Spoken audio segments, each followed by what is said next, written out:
And what do I want to go bloody dog racing for? Honestly, what do I do? I can go anywhere. I can go and do the best hotel, you name it, go and have the best meal, do what you want, couldn't I? No trouble whatsoever. But guess what? I go bloody dog racing. And what do I go for? I go because you get stroked in the game. You really do, honestly. So it's something that gets old of you, dog racing. There's no two ways of whether you're a bootmaker or a punter. It gets old of you.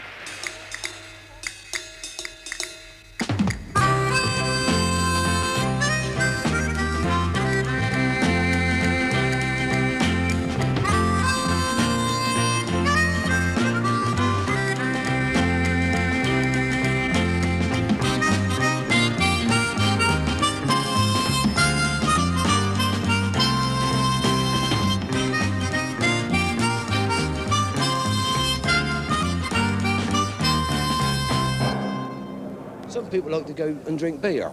Some people throw darts at a dartboard. Now, if I have a bet on a dog, you can bet your life I can afford to lose what I'm putting on. I'll never put my rent money on. This is the game. 3 time, please. 3 tennis time, please. 3 tennis time, please. Really old. Greyhound racing, the dogs, Britain's massive yet almost forgotten sport. It's never been trendy. There's no pomp, no royal patronage, no corgis here, and no one at this track, it's Bolton, Lancashire, pretends they go for the pure joy of watching an animal race. If there was no betting on the dogs, there'd be no dog tracks. Churchill called it animated roulette, and today more money's gambled on greyhounds than on the football pools, over £400 million a year. Only 2 minutes. More people go dog racing, and there's 118 tracks to choose from, than go horse racing. As a crowd puller, it's second only to soccer. Annual attendance, 8 million.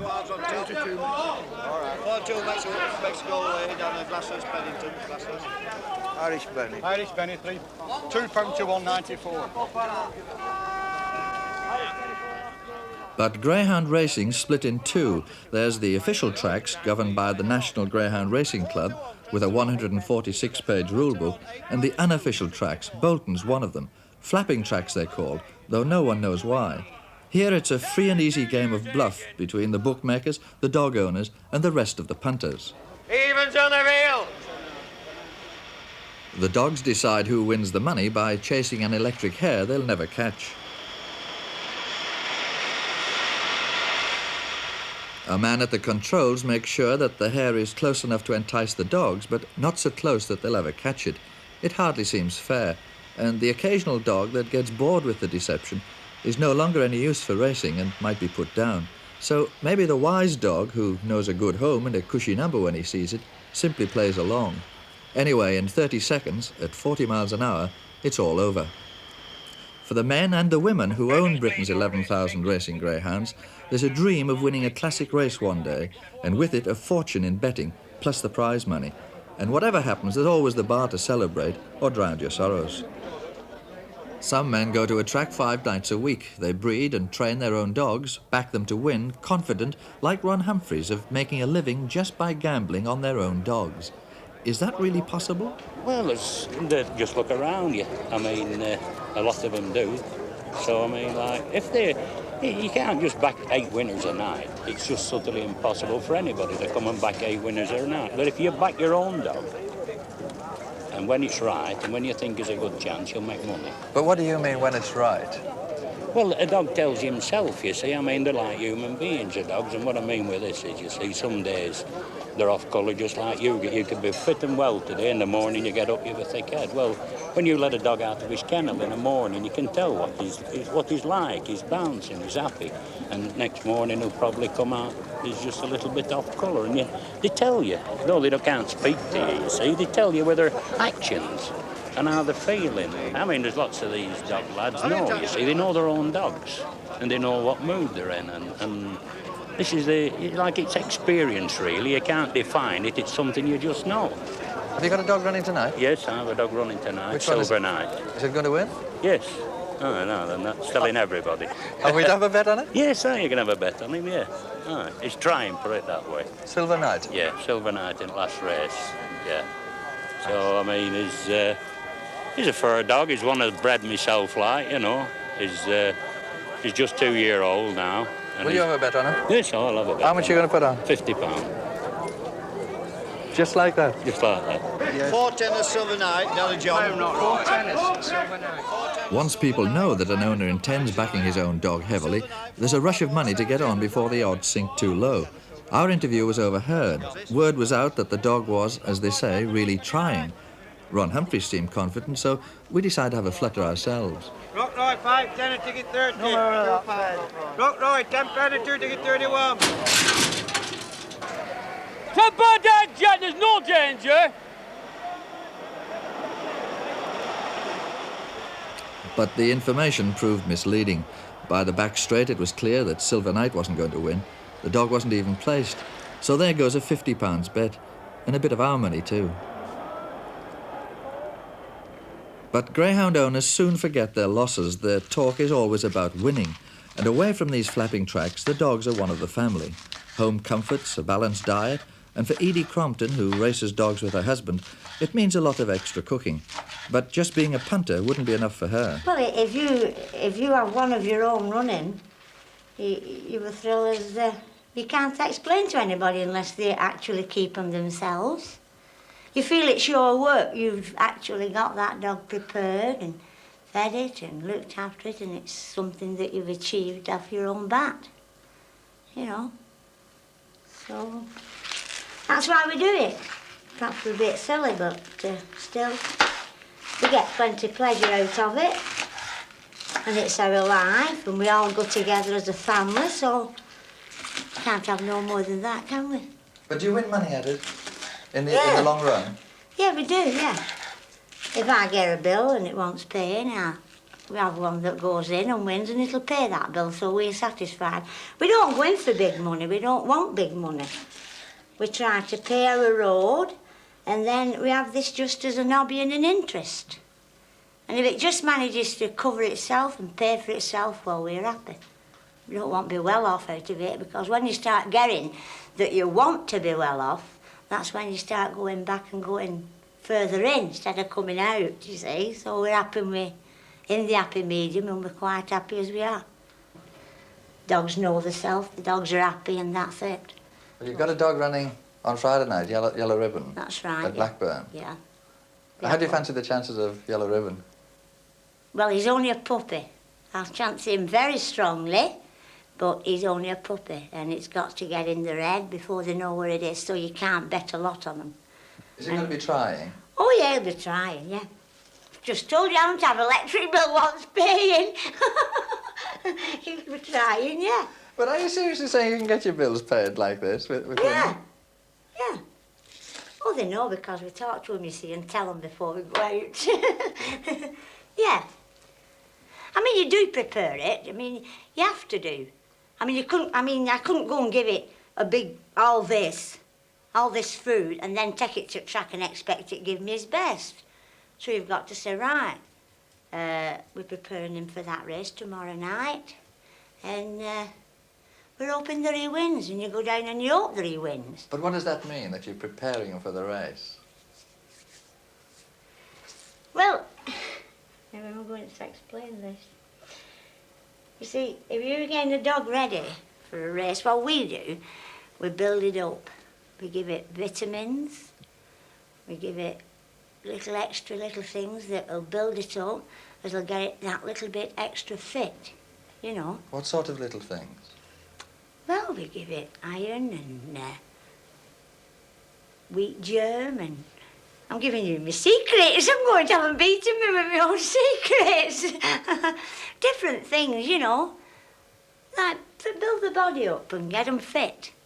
When you talk about vitamins, these are drugs, are they? Oh, no. No, not what we give. We don't give any of our dogs drugs. If I'd give them drugs, I wouldn't have any. Anybody's asked to give them drugs, well, they're a bit gone in fed, aren't they? In my opinion. At 200 guineas is there 10 again. At 200 guineas for the first time. Look sharp if you want this good one at 200 guineas. May I say 10 again? Quite short at 200 guineas. Well, I'm afraid we're looking for a bit more. Hackney Dog Sales, London, where it all starts for some owners. Greyhounds, mostly reared and trained in Ireland, knocked down to the highest bidder for as little as £10 or as much as £1,000. There's not much information about the dogs to go on, so the buying's a gamble itself. And it's a ready cash business if you want to take the dog with you straight away. Checks are frowned on. Now we have from the same stable a most useful sprinter, very impressive sprint winner today of the penultimate trial, number 22. Right then, gentlemen, Mordai Keely, what may I say for this one? Another obviously very good class dog. Put this one in the bidding, where are we? 750, 700 to start, somewhere thereabouts. At 700 guineas, 25, 725. The bidders know that the difference between an expensive dog and a cheap buy may be a matter of only a second in a race covering 500 yards. What about it, sir? 35 if you like, if it helps. Every little helps, as the monkey said. 835 now, 835, make it 50. 850, 850, 850 guineas, 850, 850, 850 guineas. Hammers up then. At 850 guineas, it is your bid on the left, Jess. At 850 guineas, quite sure. All down at 850. On the left. The expensive dogs are usually destined for the official tracks, racing under rules. The rest, the cheaper dogs, will go racing on the flapping tracks. At 40 guineas, any advance at 40 guineas? Well, it's the same man that bid me 40 the last time, in the centre. Keeping dogs is expensive, a £5 a week to feed and race one. Yet Tom Unwin, Hertfordshire building tycoon, has 80 of them. He can't part with one when it's too old to race, and he keeps on breeding pups. What does she do to you? What does she do to you? You have to good girl. Mr. Unwin, can I get you out from under those greyhounds? Get them under, yeah. What exactly are you doing with them? We'll get them to love people. To love people? To love people, yeah. Just take the nervousness out of them if there's any nervousness. Is that important for a greyhound? Oh, yes. Yes, it's half the battle. Because they invariably they lie about the fields. They don't see many people, only the handlers, you know. So we like to know that they're being loved, like them to know that they're going to be loved. But does that help them win races? Oh, yes. Well, it helps the handling of the dog. You go through life a lot easier if you can pick up the dog when you want to, put him on a lead when you want to, and if you're not kind with the animal, they intend to go away from you rather than come to you. But we never get anything like that. These dogs are always pleased to come to us. Well, how do you regard greyhounds? As our children. Oh, these are our children. Our own, I suppose we see them like this and we remember the little characteristics right through their lives. And even perhaps when they're 8 or 9 years old, we still remember the actual characteristic of the dog in question that we're petting. You don't have children of your own? No children of our own. These are our children. You're a baby. Dot Unwin, Tom's wife, is as devoted to greyhounds as he is.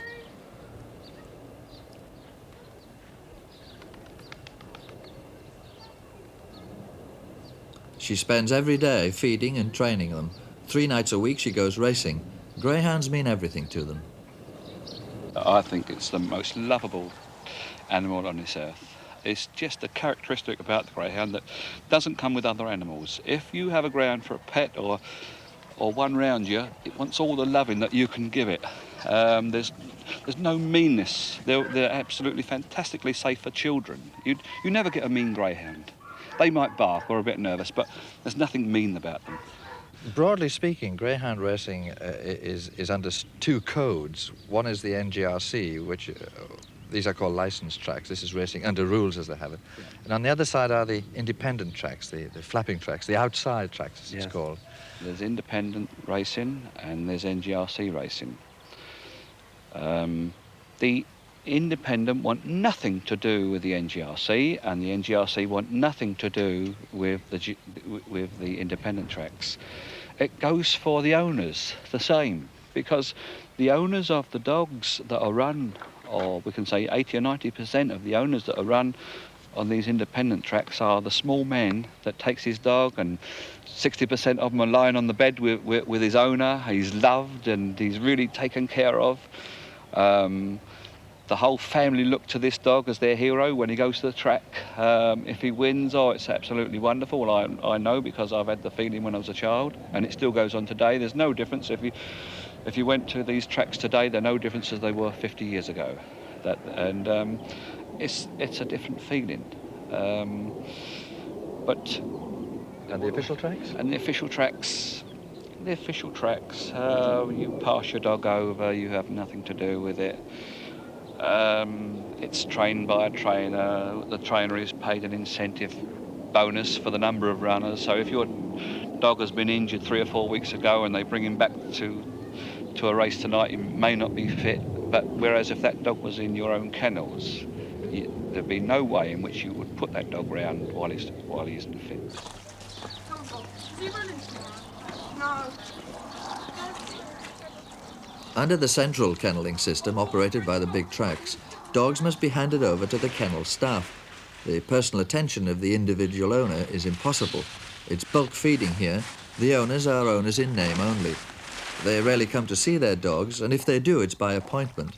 And even when they do, the dogs don't often recognize them.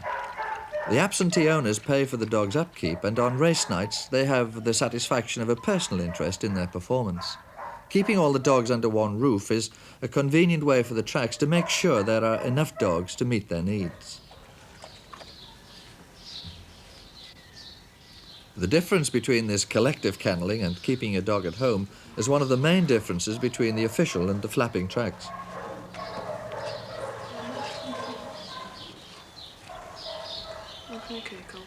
But the affection between the kennel maids and their foster charges is strong.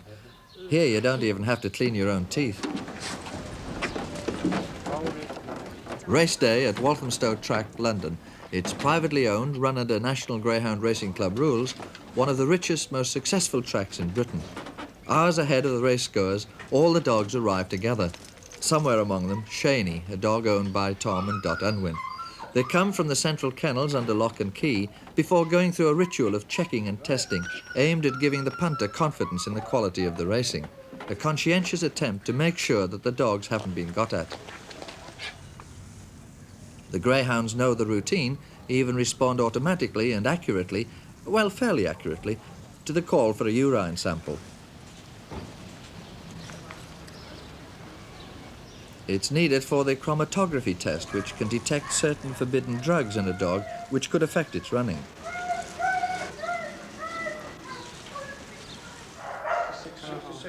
And a check's made on the dog's weight since its last race. An unexpected increase might mean that the dog had been secretly overfed by someone to reduce its normal speed and affect the outcome of a race.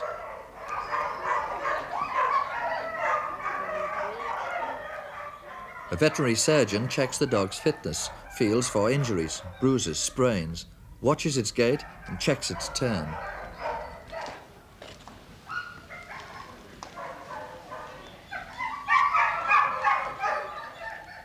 Every dog has known and different points of identification. These are checked to avoid illegal substitution. Then the dogs are put under lock and key again until they're needed for the night's racing. Champion of the whole elaborate system of central kennelling, Lord Ward of Whitley, Old Etonian, chairman of the National Greyhound Racing Club.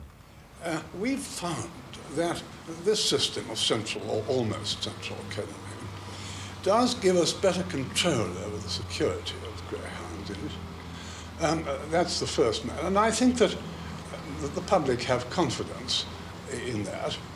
But perhaps even more important is the reliability which we get. Now, if we're going to give the public a value for money, we've got to have 6 dogs racing in every race. And it's true to say that if a lot of little men, as you call them, bring their dogs in from outside, you're never quite sure whether they're going to turn up on time or whether they're going to withdraw their dogs at the last moment and upset the racing. But which is more important to you, Lord Ward, the convenience of this arrangement or the security? Oh, the security, of course, it is. But I think a very good second is this reliability factor. You see, if any of our dogs go lame or go sick and we have to withdraw them at the last moment, we can immediately produce a reserve dog, which we know all about, and put that in the race as being a suitable competitor with the others. But when you talk about security, what kind of security are you thinking about? Oh, of course, the inability of the villain to get at the dog and dopage and that sort of thing. But is this absolutely watertight? I mean, if you have a large number of dogs, in fact all of the dogs which are going to run at your track, in the care of only a few trainers, is there not then more chance that the dog has been interfered with, No. that races being influenced? All our trainers are very carefully screened. We know all about them. There's no danger at all from them. But you have a situation, haven't you, in racing, where, in greyhound racing, where one trainer might have 3 dogs in one race, even 4. Oh, yes, certainly. Yeah. Well, they're all professional people. They all want to win. And you see, remember that all our dogs are kennelled on the track an hour before the race. Tests are taken from every dog. And if they're found to be positive, the dog is withdrawn, and a reserve then is immediately available, a suitable reserve to put in. This is the test Lord Ward's talking about, chromatography. The dog's urine sample is mixed with a bit of this and a bit of that. It's poured, stirred, shaken, and the whole cocktail's brought to the boil. If finally certain colours show through, it's a sign that the dog's been got at, doped to slow him down, or more rarely, to speed him up. This is the final safeguard taken by the security-conscious official tracks. The fact that flapping tracks don't bother with the test is one of the NGRC's chief criticisms of them.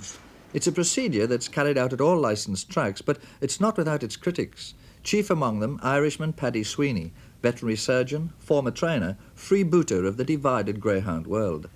Well, I believe that the security on the NGRC tracks is just a lot of window dressing. Obviously, a greyhound is more secure with its owners than it is among 400 or 500 others with 1 or 2 trainers. But what the NGRC mean when they talk about security is that they are afraid of dogs being interfered with, dogs being got at. They don't know what's happened to the dog before it races. They're worried about doping. Well, the people who dope dogs have a far greater opportunity of doping dogs on the NGRC tracks than they have on the independents. And if you look through the records of incidents of doping, you'll find that these take place in large compounds where a villain gets contact with a poorly paid kennel assistant and bribes that person to dope several dogs under that person's charge. It's too easy.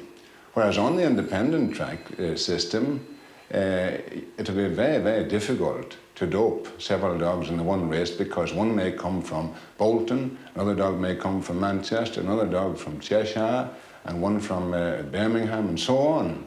How could a doper get around the day before to dope all these dogs? But the licensed track fear that the owner himself might be the doper and that they have no control over him. The fact of the matter is this, that the vast majority of people who own greyhounds would not dream of doing anything untoward to them. The British people are dog lovers, and doping is a very, very minor aspect of greyhound racing, and is always done by villains. But the greyhound owner is also a gambler mostly, and where there's money involved, you can expect there to be some form of cheating. This is quite true. This is quite true. There will be some cheating in any sport where there's gambling. Well, how would you describe the chromatography test yourself? It is a deterrent to dopers, yes, but for them to turn around and tell me that if a dog passes the test, then it's fit to run and it's got no drugs in it, well, I just don't accept it, because I have got positive evidence, proof of dogs I've tested who were positive, and yet they were negative on the chromatography test. The Greyhound Derby, White City, produced a sensational result this year when this dog, Patricia's Hope, won for the 2nd year in succession, despite having sired 400 pups between the 2 derbies. At the end of the race, an elated Paddy Sweeney gate-crashed into the centre of the official photo. The greyhound public and the sporting press wanted to know why. Later he admitted having treated the dog in training before its astonishing 2nd win. What everyone wanted to know was, what with? Well, I've got a whole repertoire of things to help a dog to get fit. I'm not really interested in the winning of the race as such, but obviously if one improves the condition of the dog, then he has a better chance of winning the race. But is it simply that? Because it has been put to me by a number of people in the greyhound racing world that any dog that wins a cup as important as this one, with prize money of £12,500, must have had some kind of aid to beat the other dogs. It's been put to me that it's not a race between 6 dogs, but between 6 hypodermic needles. And the best needle wins. I think this is completely untrue. But I quite agree with you. There's a big body of opinion in racing that does believe in that theory. But is it any wonder that the general public are chary of greyhound racing when this kind of thing is commented on or reported on in the sporting press, which one would expect to support the business? Well, let's get back to the chromatography, Harold. If the insinuation there is that the dog had dope and chromatography is worthwhile, surely it would have picked up the dope. You can't have it both ways. You've either got a reliable chromatography test or you haven't. Or a skilled and experienced professional man might find something which can get past a chromatography test. Is this possible? Of course it's possible because, as I said before, this is a relatively crude test. But in any event, I am perfectly happy. I did nothing illegal with regard to Patricia's Hope. I would do the same again for any dog tomorrow if I met with a dog in similar circumstances. But the National Greyhound Racing Club pins its faith in the elaborate chromatography test. No one would deny that at least it's a deterrent. Doping is virtually impossible insofar as you're dealing with a particular form of dope that we know about. Nothing is 100%, but I believe that this is the best form of safeguard that we can possibly devise, that forensic medicine can possibly devise, and we're way ahead of any other country in it. Yeah. Lord Ward, one of the things that has been put to me during the course of our inquiries is that the dog racing under your rules at the tracks which come under the NGRC is largely for the man with a lot of money, for the rich man perhaps, whereas the independent tracks are just for the poor man. Why do you not readily open your doors to him with his dog? I know you admit them for certain open races. Well, let me answer your point by saying this, that you're bound to pay a bit more for a piece of silver with a hallmark on it than you are for one which hasn't got a hallmark on it.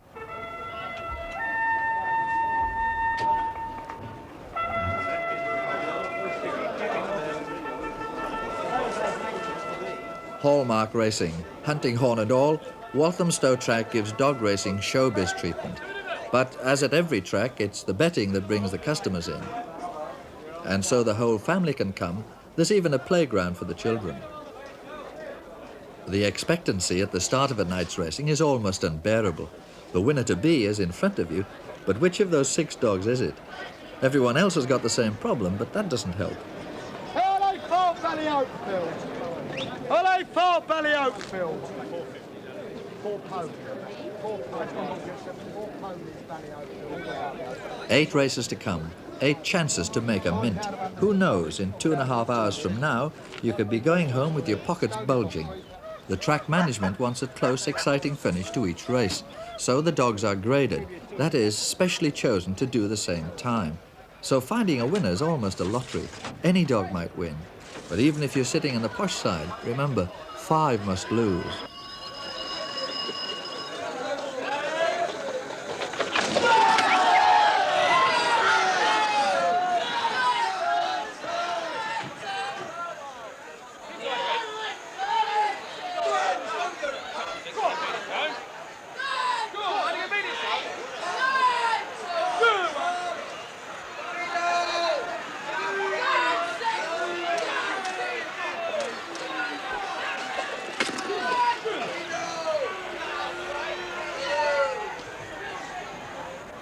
But the lucky do win, and if the odds are right and you have the nerve to back your choice with £40, like here, you could win 300, less tax of course, and all paid in ready money. It'll be a night to remember for him, and the bookie won't forget it either. 60, 70, 80, 90, 100. Bookmakers like to be seen losing large sums. Now and then, it's a good advertisement. 10, 20, 30, 40. And we could do it with a smile. 60, 70, 80. Bookies don't deal in petty cash. They arrive with £1,000 in their satchel, and the talk is all of centuries and ponies and grands. Yeah, I thought it was tight, did you? 60, 70, 80, 85, 88. All right. Bookmakers must keep an eye on their tic-tac man who signals the odds other bookies are offering. It doesn't do to get too far out of line. That way, sharp-eyed punters seize on unusual odds, and an unwary bookie might catch a bad cold. Straight on the stage. At the big tracks, it's possible to enjoy a night out, even a restaurant steak and champagne, without taking any notice of the dogs, though the management wouldn't thank you for that.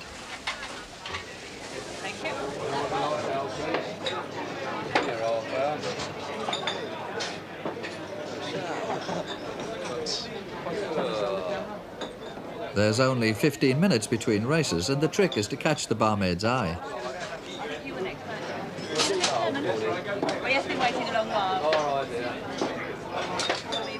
And hers aren't the only eyes you might catch. In the bars and restaurants, the tote takes over from the bookies. And if you can't be bothered to leave your dinner table, there's girls who'll take your bets and place them for you. In the restaurant, Tom and Dot Unwin, here to watch Shaney, a new dog they've bred themselves. Well, we butterflies in the stomach, of course, always butterflies, especially when a puppy's run. How many times has she run before? Twice before. She's won one race, though. She won a race, and so she's been upgraded now. Yeah, and it's the 4 dog we're going to watch for. The 4. Yes. Go on, Shaney. Go on, Shaney. Go on, Shaney. Go on, Shaney. Where's she like now? Oh, she's last. Oh, Go on, she's Shaney. 5th. Go on, Shaney. Go on, Shaney. Go on, Shaney. Come on, Shaney. Now finish, Shaney. Come on, Shaney. Go, Shaney. Go, Shaney. Go, Shaney. Go, Shaney. Well, it's a very good race for her. She ran 3rd, but the pups don't get out the boxes, you see. They're not experienced in shooting the boxes. Because we had a very slow start she had.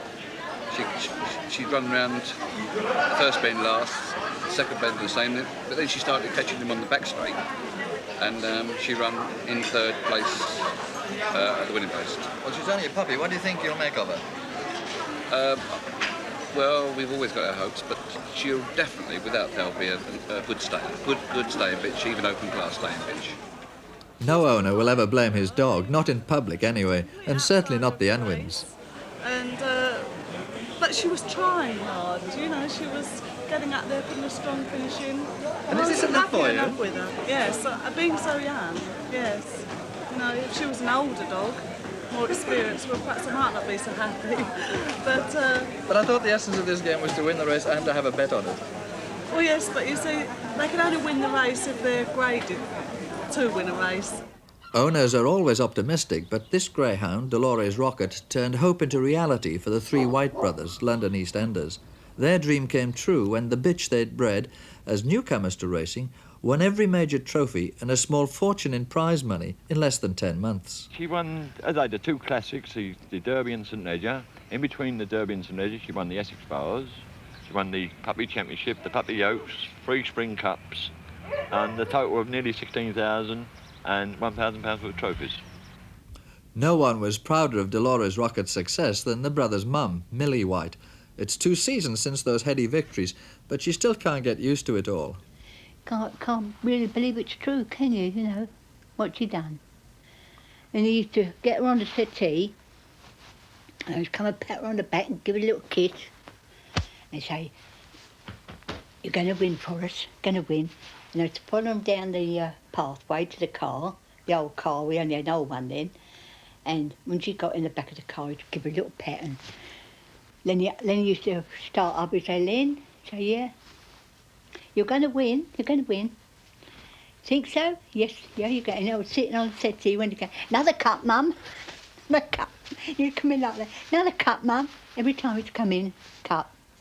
When he first started to get the cups, I said to him, "Lynn," he said, "What?" I said, I've got a few halfpence, I said. Every time I send up for my groceries and my meat, I said, I'll get her a bit of special meat, a little bit of steak and a few kidneys and a little bit of liver, and I'll boil them up and I'll give it to her.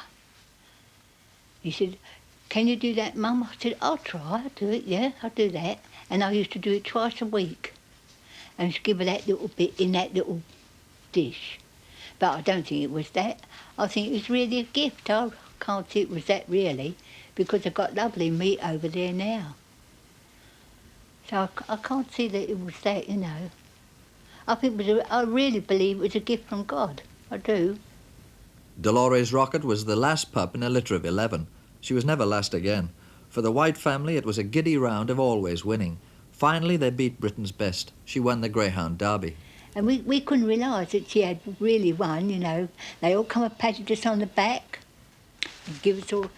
And the old gentleman that sat beside me said, Mrs. White, he said, you've got a wonderful little dog there. So I said, it's not mine, it's my son's. He said, well, you're their mother. So he said, so you've got a wonderful little dog there. He said, she won on merit. She come out last and she won.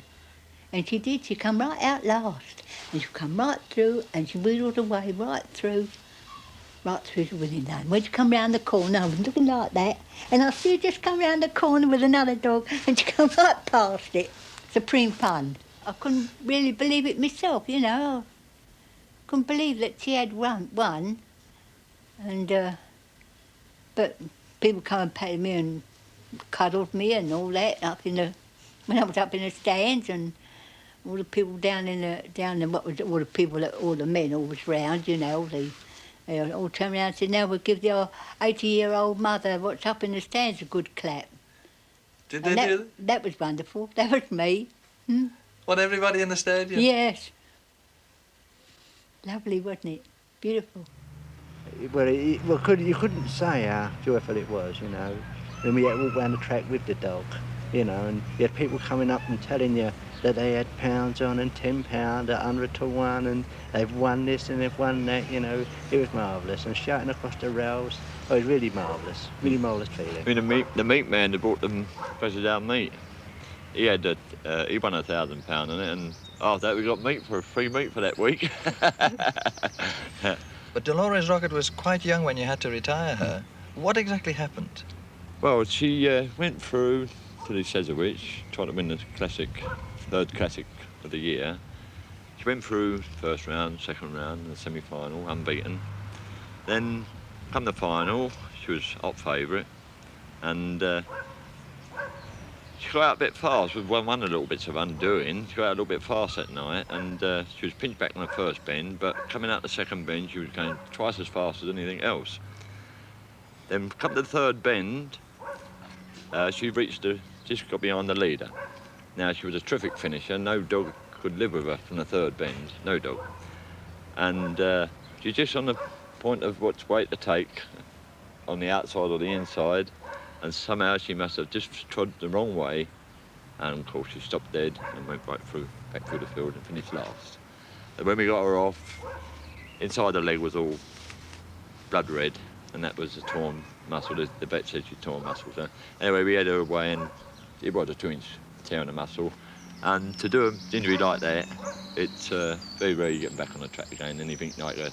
She could have come back on the track, but she wouldn't have been half as good as what she was. Dolores Rocket's racing days are over, but there's a new dream that one of her pups will be as good as she was, and they're for sale, but it'll cost you. They're £300 each, unraced, untested.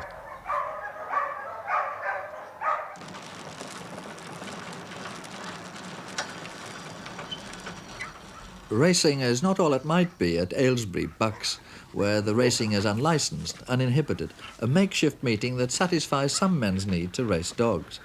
But you have to be as fast as your dog at the end of the race in case he punctures the hare, a rugby ball in disguise. Certainly the man at the wheel can hardly have breath left to get it back himself. Attendances here are not included in the national returns. About 30 racegoers turned up this day. On a good day, they told us they'd expect 100. A lone bookmaker, 3 runners in the next race, odds offered on only 2 of them. Well, no one said it was White City. Well, is it worth it for you as a bookmaker? Well, just for a bit of sport, you know. Not doing it for a living, so. But you have no form at all to go on. You don't know. No, these no runners. form. Just got to remember the dogs as they come and keep them in your mind. Remember them from where? Well, when they come here. What do you mean when they arrive? You look Yeah, at. just look at them and then you got to remember them. And it's your eyesight. That's the judgment. Yeah, that's it. Well, how are you doing on the day? There've been 3 races up to now. How are Not you? so good up to this race. Perhaps we'll sort something out here. Sorting something out means knowing more about the dogs than meets the eye as names go up for the next race. Some owners change the name of their dog from one track to another to try and fox the bookies and other punters in the hope of getting better odds for themselves. So how many names can a one dog have? He's called Cigar at Wickham. He's called Pike at this track. He's called Catnap at Luton. He's called Paxet at Henlow. And he's called, which is the one we haven't done? Radox at Aldershot. So I go to Aldershot quite a bit as well, you know. But does this often happen that a dog has a lot of different names? Oh yeah, because you don't want to, if they see them on one track, you don't want to see it on the other one, you know, the same name. If it's a good dog, that is, but sometimes it doesn't really make a lot of difference. What about when he's trying and when he isn't trying? He's always trying, sir. I never met. I don't look. It's no good going 50 miles to be on a loser. Not in my way. Some people stop them and start them, you know, but it don't make no difference because I had photo one about him last night at Henlow, and he just got beat a short head. It won't make no difference to me because we always get a good price anyway.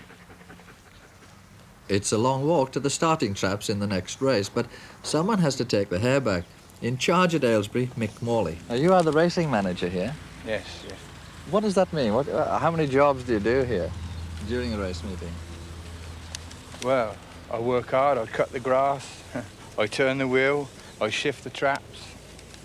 I do more or less everything, you know. Well, 1 or 2 of the lads, they give me a hand, you know. But... What have you got for the hare here? Well, it's just a rugby ball and a piece of sacking I've got on the end of it, just to hold the weight down. And who's that taking the hare up? Oh, that's me son, that one. What rules do you run the racing under here? Whose rules are they? Well, they're the rules I make before I started opening the track up, you know. It's first past the post, the judge's decision is final, and once you give a decision, no matter what happens, you don't change it. You make, you know, and that's the rules. There he goes.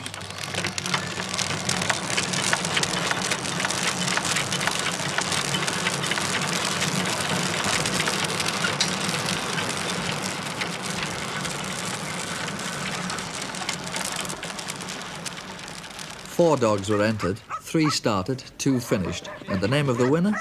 That was anybody's guess.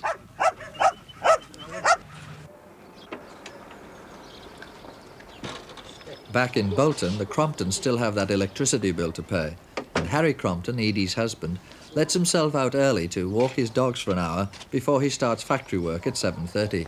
At night, he walks them another 5 miles. Sometimes I look down at my animals, especially when I'm taking them out for a stroll. I'll say, now, what are you going to make? What are you going to make? A good one, a bad one? And I'll eye them over and I'll think, well, he has the makings, the looks of a good one. Could make a good one. Is he going to do?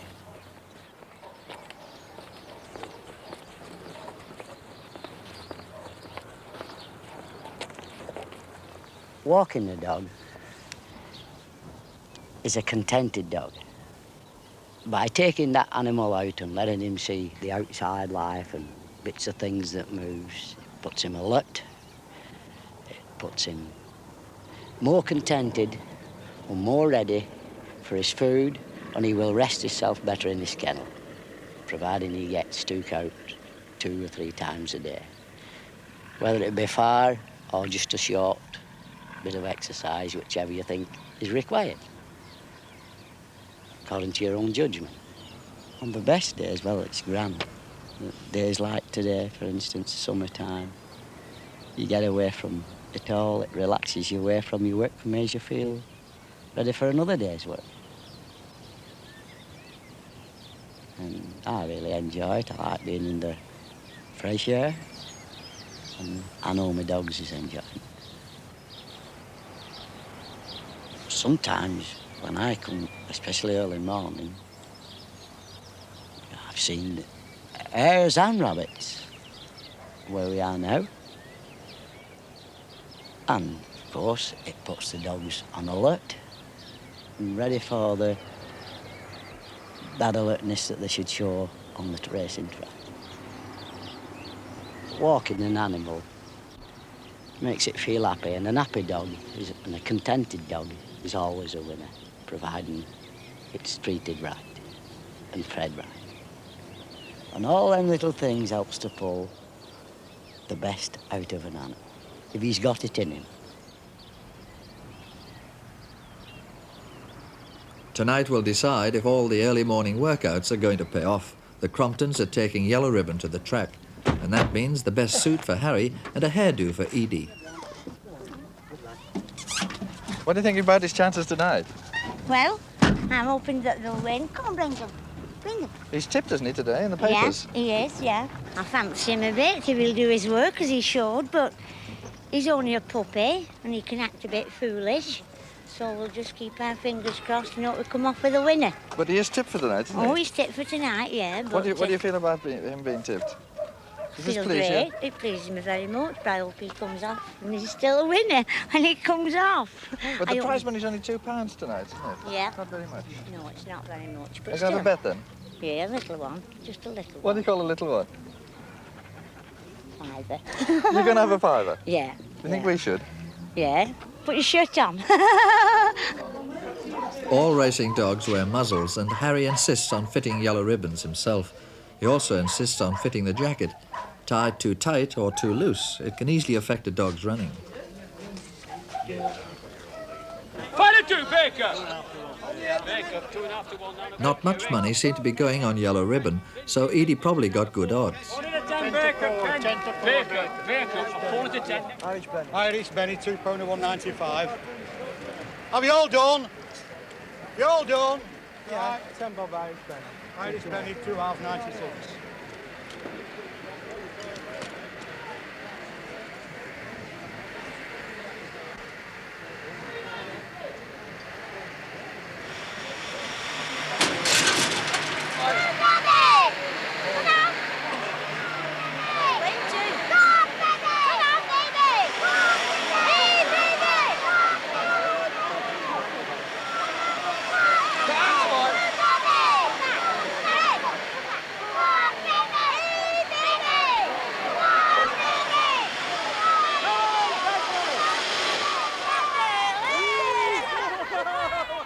In fact, it's a photo finish, but Edie's confident.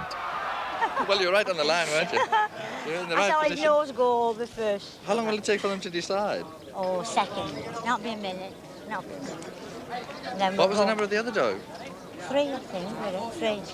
Yeah. Only 3. And I've got my holiday money, so I'm all right.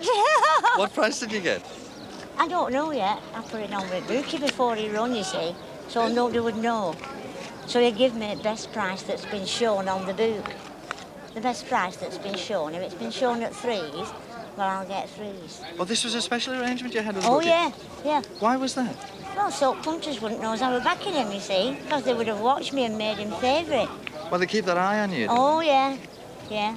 Crafty. So 5 is the winner, 1 the second. 5 the winner, 1 the second. You've done it. Well done it. That's great. Marvellous. That's results of all that chopping that beef, you know, what you saw me yesterday. It's worth all the work now. Yeah, it's worth it. Perhaps it is just animated roulette, but try telling that to the Cromptons, or anyone else who has a winner. Other people may think that I'm crazy as regards the time that I take a dog out all morning, but you must keep at it if you want the best out of the dog, or you might as well not start in the first place.